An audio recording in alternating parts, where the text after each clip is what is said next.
বাবা হারালেন ৯০ দশকের জনপ্রিয় নায়িকা রুনা খান। অভিনেত্রী রুনা খানের বাবা ফরহাদ হোসেন আর নেই। রবিবার ৯ মার্চ দিবাগত রাতে বার্ধক্যজনিত কারণে তিনি মৃত্যুবরণ করেন।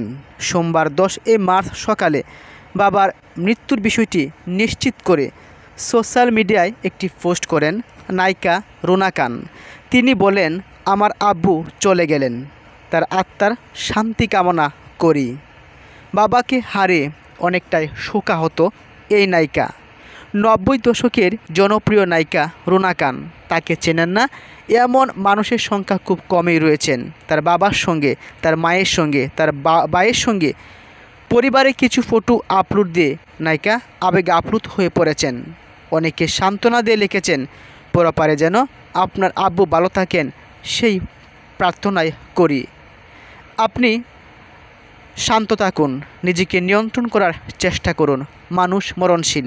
এই নশ্বর পৃথিবীতে মানুষ আজীবন বেঁচে থাকে না। একদিন আমারও বাবা ছিল, দাদা ছিল, নানা ছিল, নানু ছিল, তারা আজ পৃথিবীতে নেই।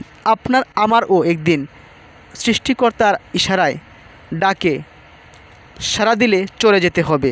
তাই মন খারাপ নয়, বরং ৫ ওয়াক্ত নামাজ পড়ে আপনার বাবার জন্য দোয়া পড়বেন। নায়িকা রুনা খান প্রায় সময় সাক্ষাৎকারে বলতো, মা এবং বাবা আমাদের সুখের জন্য কত কিছুই না করেছে। আমরা প্রবাদও শুনেছি, গায়ের চামড়া বিক্রি করে দিলেও কখনো মা এবং বাবার ঋণ শোধ হবে না। মা এবং বাবা শুধুমাত্র ১০ মাস ১০ দিন গর্ভধারণ করেছে তা না, ১ দিন ২ দিন, ১ বছর ২ বছর থেকে বড় করে ১৮ বছর পূর্ণবয়স্ক, এমনকি মৃত্যুর পূর্ব পর্যন্ত তারা সন্তানদের কেয়ার রাখেন। সন্তানের সুখে দুঃখে মা এবং বাবা, সন্তানের সুখের জন্য মা এবং বাবা কত কিছু না করেন। তাই মা এবং বাবাকে হারানোর পর পৃথিবীতে আর অবশিষ্ট আপনজন কেউ থাকে না। পৃথিবীটা হলো অস্থায়ী। অস্থায়ী এই পৃথিবীতে মৃত্যুর শব্দের মধ্য দিয়েই থেমে যাবে আমাদের সব আয়োজন, সব কোলাহল।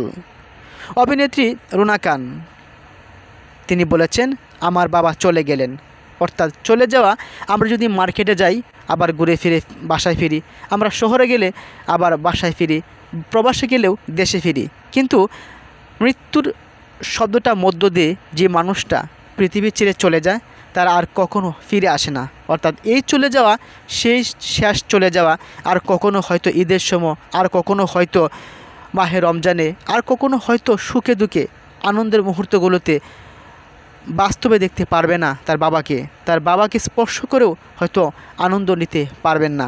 তাই নায়িকা অনেকটা ভেঙে পড়েছেন। সকলের কাছে ওনার বাবার আত্মার মাগফিরাত কামনার জন্য দোয়া চেয়েছেন।